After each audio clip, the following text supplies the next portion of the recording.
And welcome to Third and Wine. I'm so excited to be back here. Another episode. I already see our viewers trickling in as we hit that 1 second countdown. So thank you guys as always.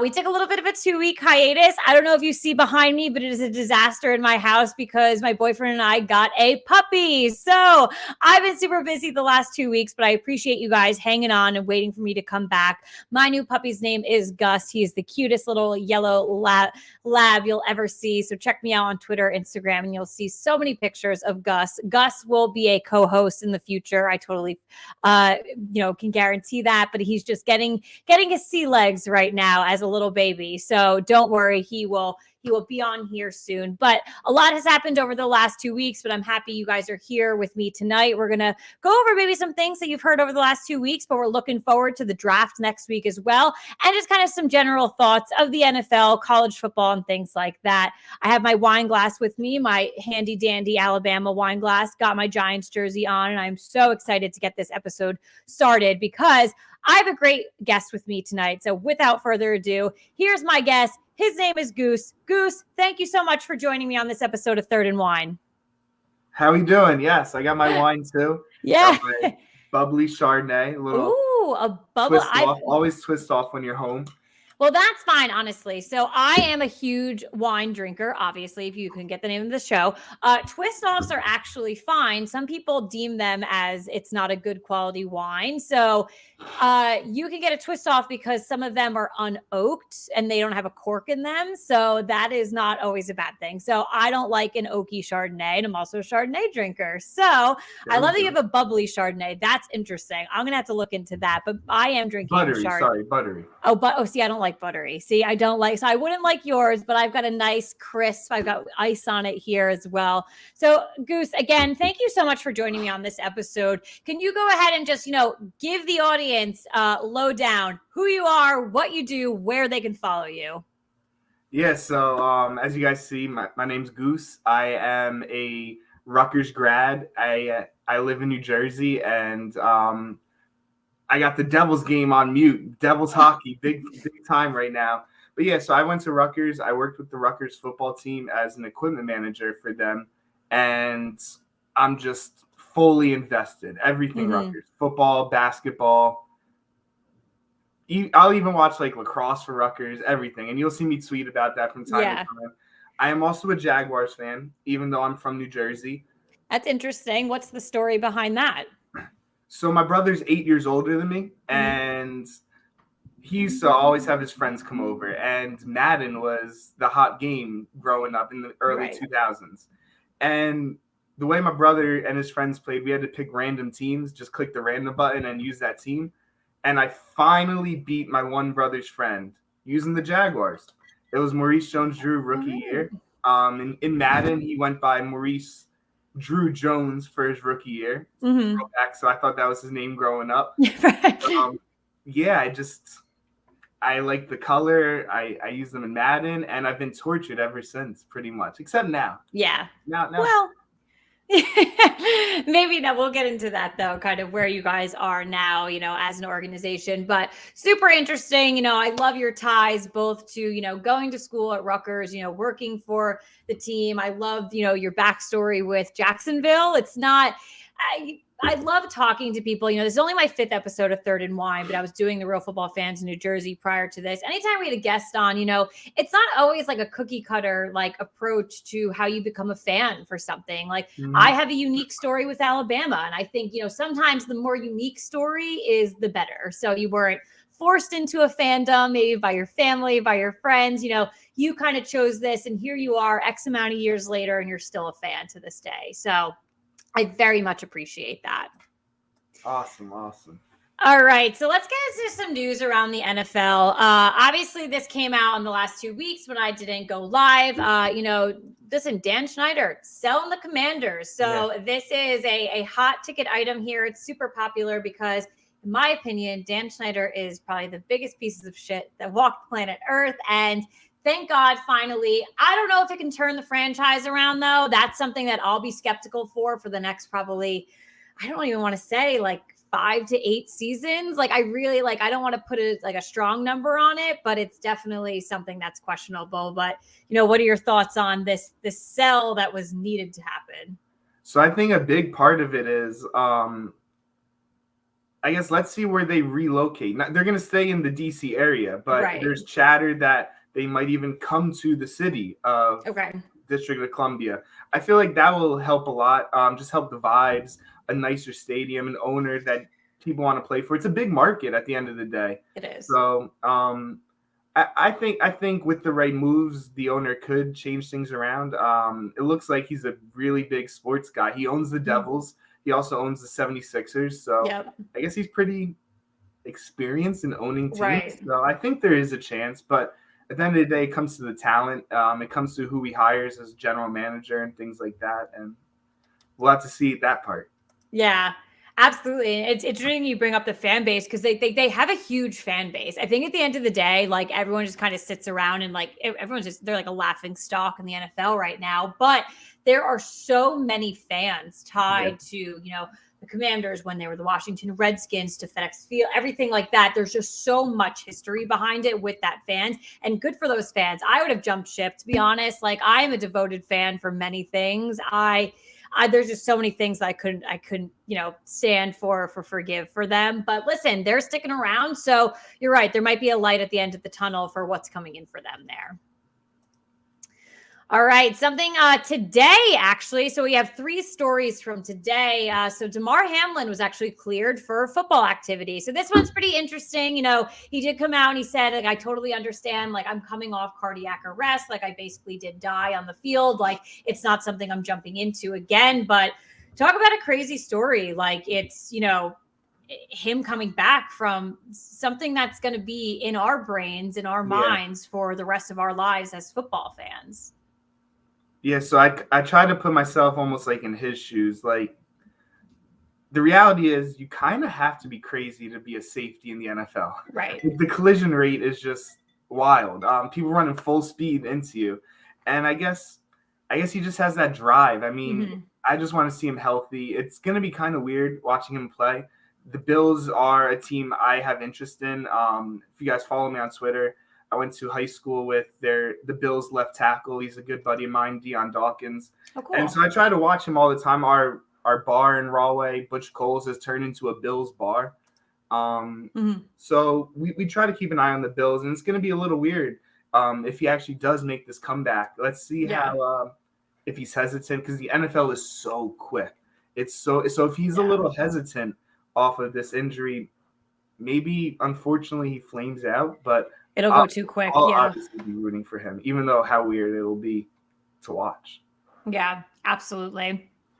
So other news from today. So the Steelers did make a trade for Allen Robinson. So obviously Allen Robinson will not be going back to the Los Angeles Rams. Personally, I got to go into the trade details a little bit more, but I think this is a win for the Steelers. I think after even it's not even when Juju left the team. It was when Juju Smith couldn't fill that WR1 spot. Like there was so much confidence that he would be, their wide receiver 1 for that organization. And he never fully fit it. And now he's moved on X amount of time. So I still feel like they're kind of in this rut there. They've got a great running game, but I just think they're trying to figure some things out, maybe some rookies, some other players. So I really like Allen Robinson as a player. I think this is a W for them. Again, I do have to go into the details of the trade a little bit more, so I can't fully say who won the trade, but what are your initial thoughts here? So Allen Robinson is a former Jag as well. He came up with the Jaguars, and I'm a big fan of his. It does seem like he's lost a step. The last 2 years have been really rough with Chicago and with the Rams, but before he was a Jaguar, he went to Penn State. Penn State, Pittsburgh.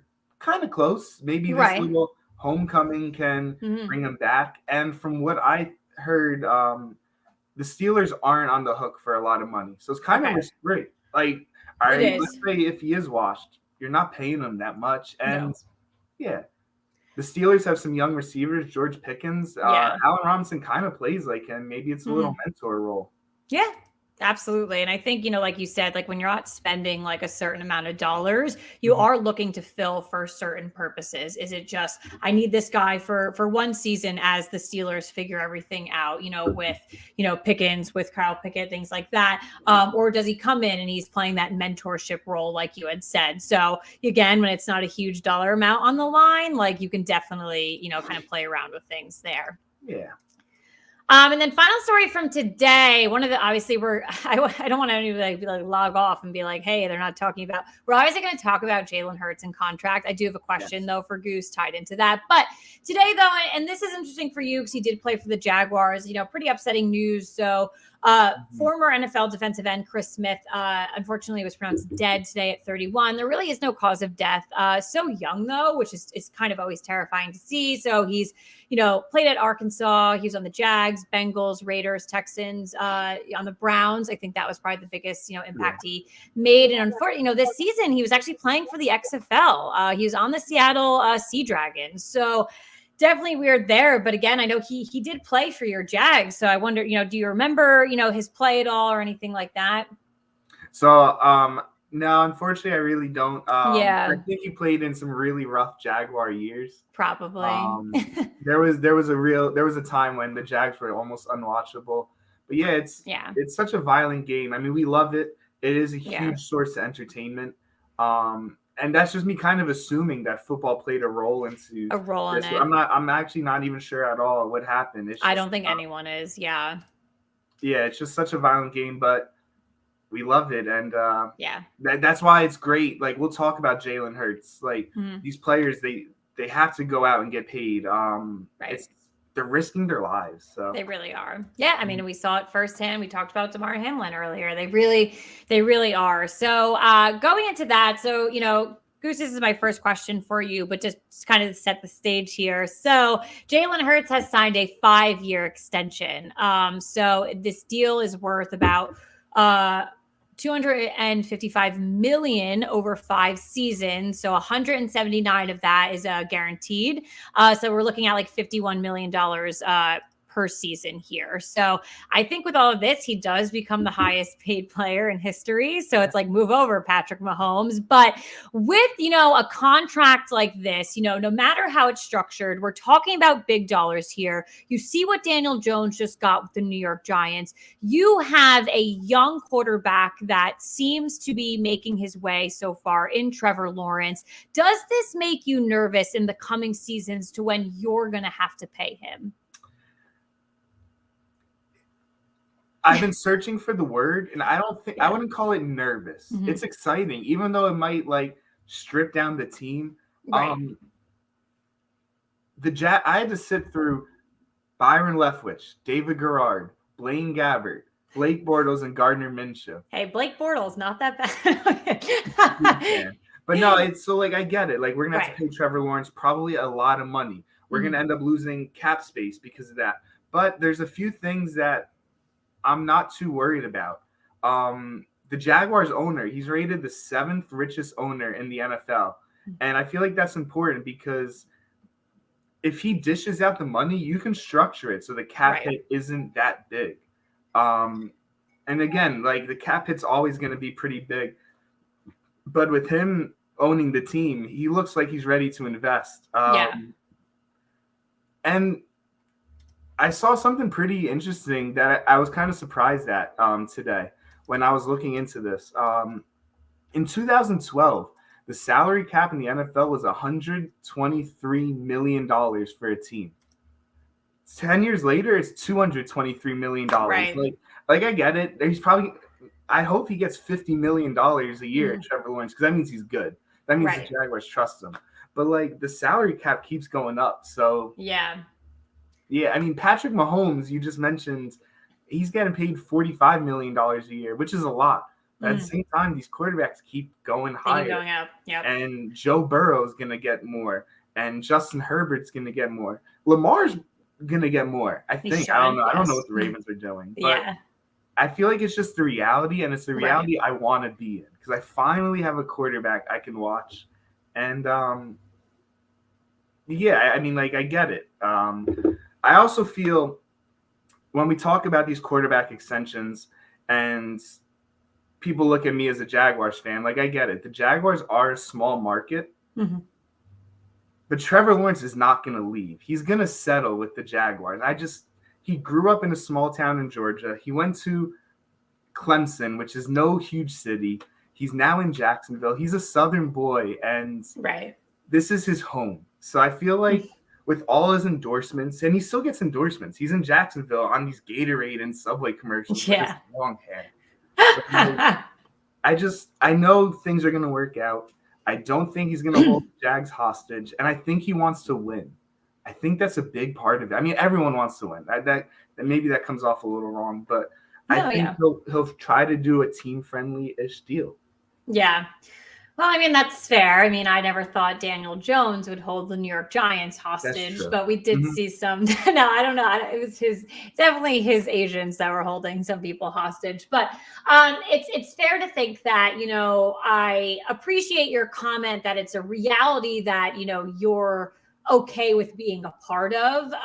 It's when you look at that dollar amount, and I'm thinking of the next generation. I am thinking of Trevor Lawrence, Joe Burrow, Justin Herbert. I'm thinking of those guys because it's coming, whether you like it or not. So I think you're embracing it pretty well because it is around the corner, and you're not this fan that's kind of kicking it to the curb. I think Giants fans did that. They kicked it to the curb, knowing that Daniel Jones was going to be coming to ask for money. But we kind of all just threw a blind eye, like it's not going to be anything crazy. And it turned out being crazy. And it was this internal warfare for Giants fans for about 3 weeks. So I think you're entering it, very smartly. So I think that's good. But it leads me to my next question. So you seem to be very in on Trevor Lawrence. I will fully transparently say, I am not the biggest Trevor Lawrence believer. I actually don't see him particularly doing that great in the NFL. I wasn't a big fan of him in college, and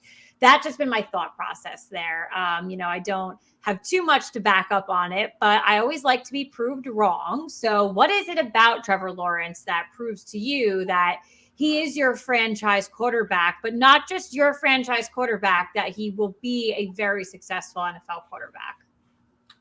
So in my introductory, I also mentioned I'm a huge Rutgers fan, but growing up, my favorite college quarterback that I've watched, I probably was Taj Boyd, a Clemson Tiger, when I was in high school, the early or about 2010-ish era, and that kind of attracted me to Clemson. Yeah. I didn't want to leave the state of New Jersey when I went to college, so I didn't even apply to Clemson. But so I've kind of always had an eye on Clemson.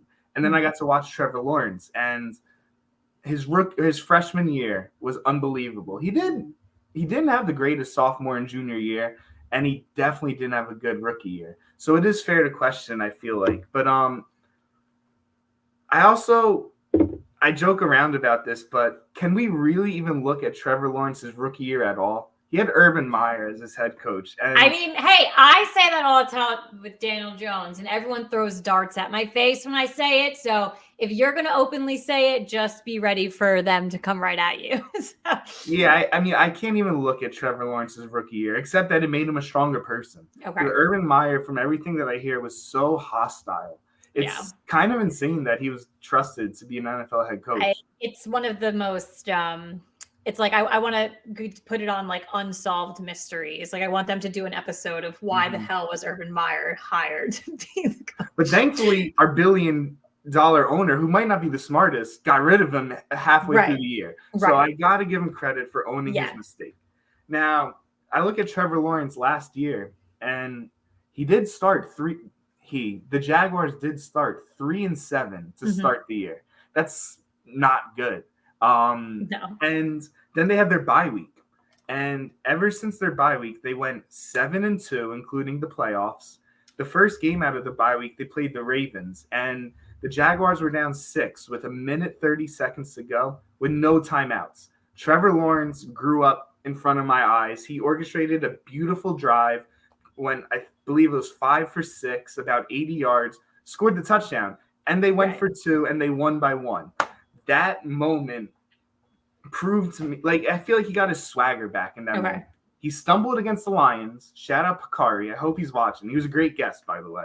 He did a great job. One of my faves. Then at Tennessee, a division rival, and versus the Cowboys, he threw for 700 yards and 7 touchdowns. I feel like the bye week, he finally just looked himself in the mirror and just knew he can do it. And I feel like he's really turned a corner. He had a horrible first half against the Chargers. And people will watch that and say, that's why he's not a franchise quarterback. I get it. But his leadership is why I feel like he's a franchise quarterback. The team didn't blink an eye. The defense played great. But Trevor Lawrence in that second half against the Chargers, to come down from 27 points, he was hitting every receiver left and right. He was demanding in the huddle, you do this, you do that. And they listened. I just feel like a quarterback throws 4 interceptions in a half, and your team's going to quit on you. But that just shows to me the kind of leader, the kind of person he is. So I feel like he has that aspect. And I just feel like the only question mark is, which probably is a big reason why you're not a fan of, he throws some pretty bad interceptions because when he's in a funk, he only looks at one receiver. But I feel like after that bye week, he really started looking at the other receivers. So I'm interested to see how his next year goes. If he only locks eyes on one receiver, he won't last in the NFL that long. But if he finally opens his eyes like he did, I'm very excited. So there is a question mark behind it. I understand that. He's never going to be Patrick Mahomes. Well, I shouldn't say never. Well, no one should be, honestly. I really do hate the QB comparison, narrative out there. I feel bad for guys like Bryce Young, CJ Stroud, and, Anthony Richardson. They're not even in the NFL yet. And they're already getting compared to everyone left and right. It's like, Jesus Christ, let them walk on the field for a second. I think Trevor Lawrence can be his own. It's still, for me, it's way up in the air what he will be. I think, some of the good points that you had brought up were, the team still heavily relying on him and trusting him after a horrendous first half. You think of a statement. So that was bad. Yeah, you think of, you as a player around that position, them coming up to you in the second half being like, well, guys, please listen, I promise I could do it. Well, dude, you let us down big time, and they weren't just 4 interceptions that were just kind of your standard day to day. They were bad, like you said, he throws bad interceptions. And I think it's also a good point for you to bring up as well, kind of where you're seeing the trouble with why he's doing that. If he gets into a funk, he has this tunnel vision on one person, I know you, I can hit you, but actually at the end of the day, I might not be able to if I'm in this little funk here. So if you as a fan are able to identify, that weakness right there of a huge problem that he has, I'm sure he's going to be able to identify it. And those around him that are trusted to coach him and to guide him are as well. But Doug Peterson's a heck of a coach, a former quarterback himself, won a Super Bowl for the one team we won't speak about. No, we don't speak but name. He's a heck of a coach. And that's another reason why I think Trevor can be a franchise quarterback. Just the guy installs confidence in his players and teaches them the ways, and coaching really matters. And look at Daniel Jones. He had a career year. Coaching really matters. It does. I can tell you that firsthand, that coaching really matters. So along the lines of the things, that matter and that are important for, a team to succeed, what do you think Jacksonville needs to do this offseason? To start the year off strong and to prove what some people might say was, a fluke your end of the season last year. So kind of just what the main thing, in my opinion, is, like I just mentioned, Doug Peterson has to be Doug Peterson. Yep. Coaching is going to win some games. Coaching is going to make up for some mistakes. And his track record shows that he's going to install confidence in his players. He's going to take some risks, for better or for worse. I like the entertainment, so for better for me. Yeah. But He just needs to be himself, install that in Trevor Lawrence, and everyone's eyes are on Peterson and Lawrence, and the rest will follow. The Jaguars didn't have a lot of salary cap this year, so it was a boring offseason. They lost more players than they signed, and they had to franchise tag Evan Ingram, who didn't work out for the Giants. I was really impressed and surprised. Being in New Jersey, watching the Giants so much, I couldn't believe the kind of year Evan Ingram had. And it's mind-boggling to me. Mind-boggling. I don't think he dropped one pass where I was like, that's the. And Giants. That's like all he did in the Giants. I know. Sometimes a change of scenery helps. That's honestly, I've heard that from so many different people. So maybe you're right. Maybe it is the warm weather helped him out. But at the end of the day, they had to franchise tag him instead of coming to terms with the contract. And that for a brand new player, that's tough. A brand new player franchise tagging, that's tough. Yeah. And then when you franchise tag a player, all of that money goes to a cap hit, which was about $10.5 million. So they couldn't really sign a lot of free agents to get themselves better. Mm-hmm. And I think that they have an extra 5th round pick in the draft, but they don't have many extra picks. So I think the offseason, they're not going to get the talent they need where they need to be a legit Super Bowl contender. I do think that they are a year away from competing, but I think this year, the way they'll prove that they're not frauds is they're in arguably the weakest division. So that's going to help. We look at the Titans. Yeah. Derrick Henry's amazing. Vrabel's amazing. They don't have a quarterback. We look at the Texans, new head coach. They don't have a quarterback. We look at the Colts. They don't have a quarterback. All 3 of them could draft a rookie. So the Jaguars have a step up in that regards. Right. So go 9-8 this year. Make the playoffs because I doubt any of them will be above 500. Okay. Be announce to the NFL world that they're 2 years in a row above 500 and then take it from there. I just think they need to have the confidence and the realization that they're in a weak division. They can do this. Just win your division. The rest will follow. Yeah. Okay. I like that. That's a fair. Keep installing the culture. Yeah. That the Jaguars are not a pushover. And that'll attract free agents. There's no state income tax in Florida. Look at Jalen Hurts just went to the Miami Dolphins because of that, basically. Right. We're going to want to come play for Jacksonville, play for Trevor Lawrence. Yep. So. All right. Let's switch over to college real quick because obviously you are a Rutgers fan. So anytime I can have a guest on the show that is into college football. So that's why I'm really excited about, my new podcast, Third and Wine, because we are going to be incorporating, college as well. So obviously big Rutgers fan. So what is your, biggest concern going into the 2023 season for Rutgers? And just a follow-up question to that, you already have your schedule. What seems to be the toughest stretch for you? We're talking about Rutgers. I got to pour a glass of wine. Okay. Hey, listen, though, I must say the hype and the chatter the last 2 seasons around Rutgers, I got to tell you. And actually, I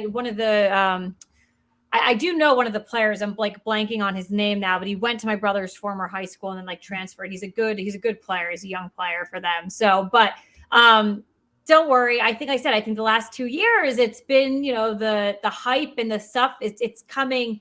It's coming back there. So you're an Alabama fan. You had Roddy on, who's a Georgia fan. You had Bakari on, who's a Michigan fan. Life's a lot different when you're not a Rutgers fan. When you're not a big time college football school. I totally understand that. I mean, I don't understand what you are, but I openly accept that I'm not in your position. So expectations are wildly different. Okay. There's a couple stats I want to give about Rutgers. Sure. I feel like it'll paint the picture. Greg Schiano, this is going to be his 4th season back at Rutgers. He's 6-20 in the Big Ten. But, I swear, I thought you guys just rehired him last year. But 6-20 sounds bad, right? Right. They've been in the Big Ten 6 years prior. Those coaches went 7-45. Okay. All right. I get it. 6-20 is bad, but It's better than 7 It's and 45. progress. So I'm a big Schiano believer. He turned that around, and he has to keep doing it. Okay. I feel like I do have to dive into the almost like the politics of Rutgers, which Sure. this all paints the picture. Okay. You're in New Jersey. I'm not sure if you heard Rutgers, the teacher union, the adjunct professors are on strike. Yes. And they want more money. They deserve to be paid more money. Mm-hmm. I get it. But a big talking point is Greg Schiano makes $4 million a year, and these teachers are underpaid. Yep. Very fair. Okay. Very fair. He makes so much money. These teachers have to go on strike for a comfortable wage. Well, he is a college football coach. I just want to paint that picture for everyone listening right now. I come from a family of teachers. They don't think they're getting Nick Saban's salary. So I'm painting that picture as well. My biggest concern for Rutgers is I need the fans and the school to not derail the project. I need the fans to continue to show up. Coach Schiano, under Schiano, we average more fans than we did under Coach Ash and Coach Flood. So that's a positive. And I need the school to not make the Rutgers football team a dark cloud. I feel like they are building something here. That's fair. And that is my biggest concern. Not the teams that we're going to play, because I feel like that's being installed. They're being coached hard. Some of these players, Isaiah Pacheco goes to Rutgers and he wins a Super Bowl with the Chiefs. Like, you can do it at Rutgers. Yep. I just need the school and the fans to continue to buying in, because no college recruit will want to go to Rutgers if they're going to average 10,000 fans per game. Of course. So that is where my head is at. I think a successful year will be 5 wins and 7 losses. And that'll be successful. You're a realist. That's fine. That'll be successful if the young quarterback, who's Gavin Wimsatt, who's in his 3rd year, he enrolled early. So he's the age of a sophomore, but he skipped his senior year of high school. Okay. If he's going to his 3rd year, it's a new thing. You can really? Yeah. 2 years on Texas. He skipped his senior year of high school, went to Ohio State, ended up transferring to Texas. Gavin Wimsatt skipped his senior year of high school, went to Rutgers early. I don't recommend it, because senior year, like, those are memories. But he's all in on Rutgers. It's not even memories. I just feel like I don't know. That's honestly, I got to look at, that's the first time I had no idea that was a thing. Now I do not agree with that. So, yeah. But so he's going to his 3rd year. I want to see him take control of the offense. I want to see him show signs of improvement. I want to see him compete. Mm-hmm. And if they get blown out, no, I shouldn't say that. I don't want to see them get completely blown out against these Ohio State and Michigans. Show some fight. Rutgers lost by 35 to Michigan last season, but they were winning at halftime. They need to learn how to sustain things. And I'm not saying go beat Michigan, but go lose to Michigan by 21 instead of 35. 35, yeah. And their schedule is really tough. So the schedule spots, in all of these way too early top 25s, Rutgers plays 4 teams in that group: Wisconsin, Penn State, Michigan, Ohio State. None of those 4 are back-to-backs, which is pretty nice for me. That's good, yeah. Yeah, so I feel like they almost luck out in the schedule. Mm-hmm. And the stretch that I'm most concerned about, though, it has nothing to do with them. They open 3 games at home. Mm-hmm. They open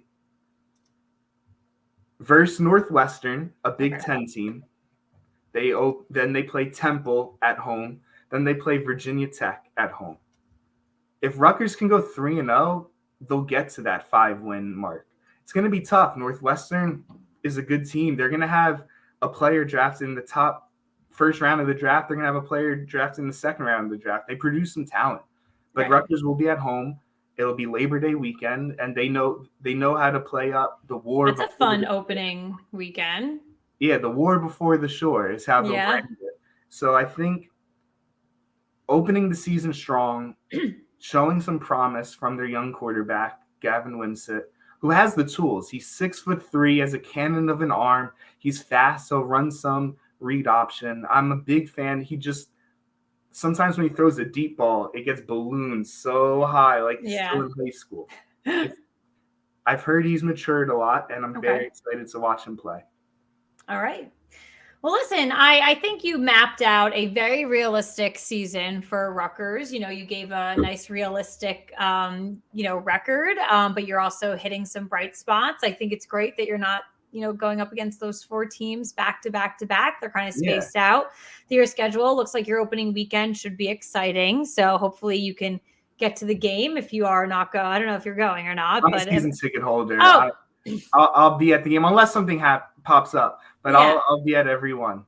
That's exciting, of course. So listen, I think there's some optimism there. But, on the topic of Rutgers still, so the NFL draft is next Thursday. I cannot believe we're already inching that closer. Mm-hmm. Talk about some of the prospects that you guys have entering this draft this season, just for those, my followers that are listening and, whether they're listening to the pod or watching live as they're mapping out their drafts for their teams, who do you have coming in from a Rutgers perspective? And it doesn't have to be every single guy, just who just some main call outs here. So I have 4 that I'd like to touch upon real quick. Yeah. If people follow me on Twitter, they know I love the Rutgers punter. He has the most. You're giving me a punter first thing? Most punt yards in college history. The record holder for most. But I'm here to tell you. I can't wait to see who takes this guy. I'm here to tell you the way he punts. He punts like he's Australian. Okay. He holds the ball. Aren't the best ones? Ours is like Scottish, I think. He lets his line run down, and at the last second, he punts it without it getting blocked. Okay. That's illegal in the NFL. So I'm here to tell you that I'm a huge fan of the punter. A college great.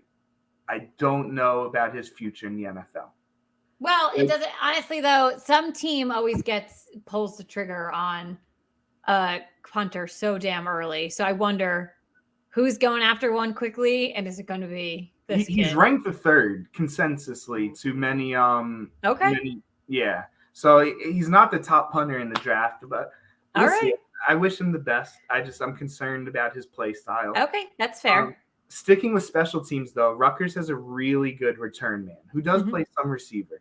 Aaron Cruikshank, he's electric. He had a horrible ankle injury 2 seasons ago, which made him even start this season kind of slow. But he came back. He played through it. Towards the end of the year, I think he returned 1 punt, and he returned a second one that was called back from a holding that didn't even affect the play. I've heard and I believe he'll make an impact on an NFL team. As a return man, I mean, they win games. We saw with the Chiefs in the Super Bowl, they had a great return, set them up for a touchdown drive, and Super Bowl on that. Listen, returners, I got to tell you, as a Giants fan, we are always tossing random people at return. We haven't had a solid, oh my God, who was that one guy we had like 5-6 seasons ago? Oh my God, it might have even been longer than that. Oh, I'm going to blank. I forget it right. He was like one of our best returners. And since then, the Giants have been like scrapping. And I swear we put one of our best players return this season, got hurt right away. Like why are we doing that shit? It is one, I think it is a critical position. So if you have a guy who is really good at it, but then he like kind of plays receiver too, I think the NFL, need to start looking at, punt returners as a solid, like, this is my position. This is all I do for the league. Like, I'm really set in on that. He would be a great fit for the Giants. I could see him being like a 6th, 7th round draft pick, and that builds your roster. Then there's 2 safeties who I believe will make an impact. Christian Izien will be not yours, but Christian Izien will be your favorite non-star player on your team. The guy is 5'8", and his arms are like this big. He's a safety. He runs a 4.4. He hits so hard. He forced fumbles. He had a one-handed interception against Nebraska, but he's 5'8". So I think that's going to be a big challenge for him. But his heart, he plays like he's 6'3". I think he's going to be great. Not great, I shouldn't say. I think he's going to be a player. And whoever gets him will love him. And then there's Avery Young, who's another safety. He's a free safety, though. Okay. He played 3 years at corner, 2 at safety. And just one quick Avery Young nugget. He picked off C.J. Stroud this year. Good. And Nick Singletary, the freshman, like All-American running back for Penn State, he made him fumble. So he makes some interceptions. He gets some fumbles. I could see him being like a 4th, 5th rounder. Okay. And he's just very diverse. I said, he played safety, played corner. Wherever you need him, he'll go. Hey, listen, that's a good slate of guys that you had just mentioned, especially, if 3 of them you think maybe like anywhere from the 4th to the 6th round, that's not bad. It's you find your diamond in the rough in the later rounds for, the most part. So you're going to always get your flashy big names, but you never know these days. So I think it's great that, you were able just to list 4 people coming out of Rutgers that could potentially make an impact on an NFL team in this coming season. So really good stuff there. Awesome. Staying with the draft, now let's go back to your Jags here. So where do the Jaguars need to prioritize their picks in the draft? I think you had mentioned earlier they don't have a ton of real estate, but kind of where do you need that prioritization? And as a fan, do you have any players kind of in mind right now? So there's 4 needs that I circled. On the offensive side, they've invested so much on the offensive side that there's needs. You guys have, There's needs, but I wouldn't go with them day one. They could use a guard. Okay. Always protect Trevor Lawrence. Always. They could use a traditional tight end to play alongside Evan Ingram. Evan Ingram doesn't block. He's a big slot receiver. So they could use a bigger tight end. Yeah. So like that's not like a pressing need. But they need help on their defensive line, and they need help covering a tight end, like a nickel cornerback.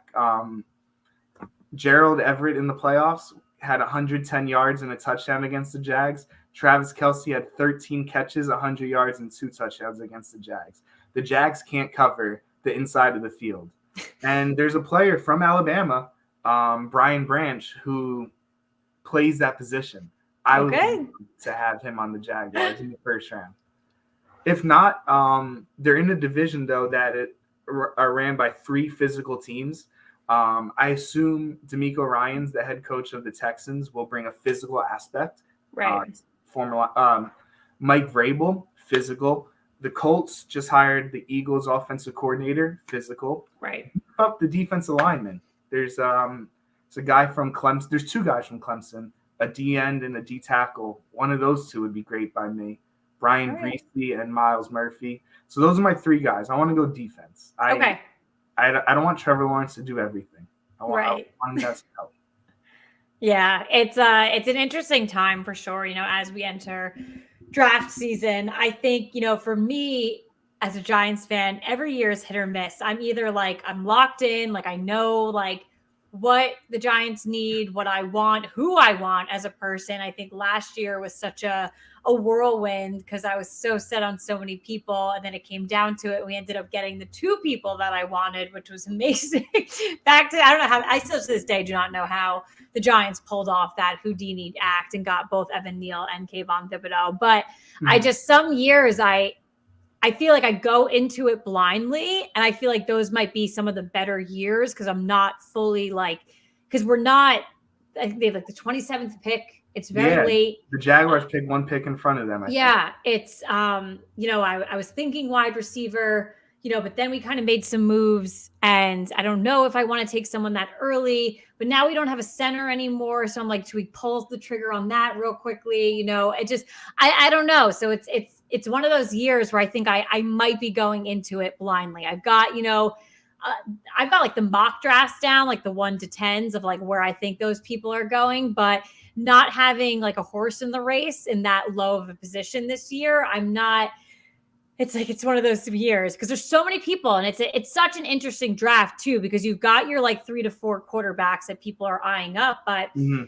running backs are pretty, easy to eye up in this draft, I think. I'm happy you mentioned defense. There's a lot of talented players entering from that perspective as well. So I think it's going to be interesting across the board. So the Giants need to do well, of course, but I'm very intrigued, 1 to 26, what's going to be happening in this draft as well.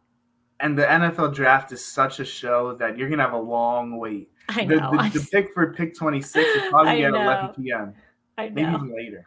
It's I gonna be know. I 11 have to like watch the top 10, maybe take a breather, like take a nap.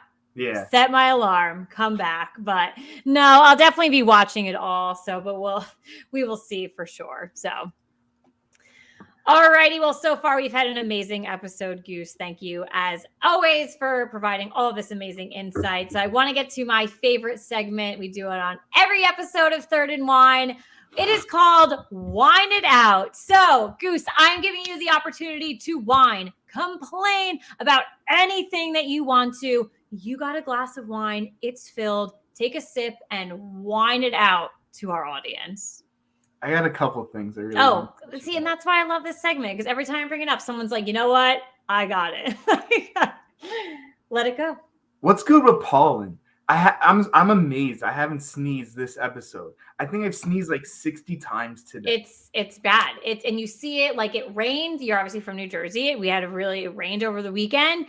It just on the ground. You saw it just the next day. And to know that was like in the air and on the trees the day before, like, is disgusting. Yeah.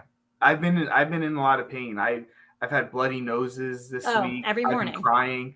I'm at work shedding a tear because my allergies. Someone comes up to me, Matt, are you okay? I'm like, yeah, my allergy pill isn't working. I have a prescribed allergy pill and it's not working. It's a tough time. I did not develop allergies until later in life. So I'm 31 years old. I had not started getting affected, and I'm not even like fully bad like people, but I think I was like 2-3 years ago is when I actually started, like, and it was like the things like I didn't know, like I was waking up with bloody noses. I was just, my eyes were just like constantly watery and like droopy. And I was like, what is going on with me? And like, I'm explaining symptoms to someone. They were like, you have allergies? Yeah. And I was like, no. So later, like, and that's a thing, like late onset allergies in life is a thing, people. So don't be scared like me, turning like 29 years old and panicking that you have no idea what's wrong with you. You have allergies. That sounds brutal. It's okay. Another thing I need to whine and complain about. A year and 3 days from now, I have the greatest day of my life. I get to marry my best friend. Oh, congratulations. But now complain about it. Why weddings gotta be so expensive? Oh, man. My goodness. I'm not married, but I've heard. The venues, they charge so much. I mean, you get a lot. You get so much food. You get the hall. We're going to have a live band. Oh, love We're not that. going to go the DJ route. And love that for you guys. They want an arm and a leg and flowers. And flowers apparently are the worst thing. I got to tell you, I've heard numbers of flowers from people. This might be a decision that hurts people's feelings. I don't think I'm going to have flowers at my wedding. So listen, if you're my family listening, watching, if you're my friends, if you're Chris, sorry. I think we're going flowerless. We found a really good deal, but it's a lot. I'll plant my own flowers and bring them. Yeah, exactly. And like, I'm getting married at a church. I'm Catholic, and like you got to pay to take a class. You do. To get married at the church, and I got to pay for my suit. She has to pay for her dress, and I just want to buy a house, but these weddings are so expensive. Yeah. We're gonna have like 250 people. Oh, wow! Good for you. That's really big. Some are. That's huge. Oh no, that's like I would say it's probably like a standard New Jersey wedding, but like that is big. Like that is big. That's a big wedding. I don't even know like 5 people. I'm so excited, but man, I had to hash that out. I got to sip to that. Good. Well, cheers to you and the wedding, but let's figure the money thing out. Yeah. I think you had one more. I do. No, you go. This is your time. I got to complain about the Sunday NFL ticket prices. You know what? I'd read about that, and I work in social media actually, and I help a lot of like our employees like go out and like talk about like relevant like stuff like on social and things like that. And that was one of the things like I was feeding to them. I was like, oh, who has NFL ticket? Like if you're not happy, like post about this. I was like giving them like conversations to start like online, and that was like a popular one. So what are your thoughts on it? So at home, we never had an NFL ticket, but my family owns a sports bar. We had to pay $2,200 last year for NFL ticket. When you're in an establishment, they charge you by occupancy, they charge you by television. We have Right. 9 TVs, Yeah. and we have every game on in a circle. It's amazing. That's cool. We had to dish out $2,200 last year for NFL ticket. I'm nervous what it is this year. I really hope it doesn't go higher than $2,500 for an establishment. I saw if you're not a YouTube TV subscriber, it's going to either be, I think it's $360 if you go by one date, and it's $430 if you go by another. Like, that's a lot. Yeah.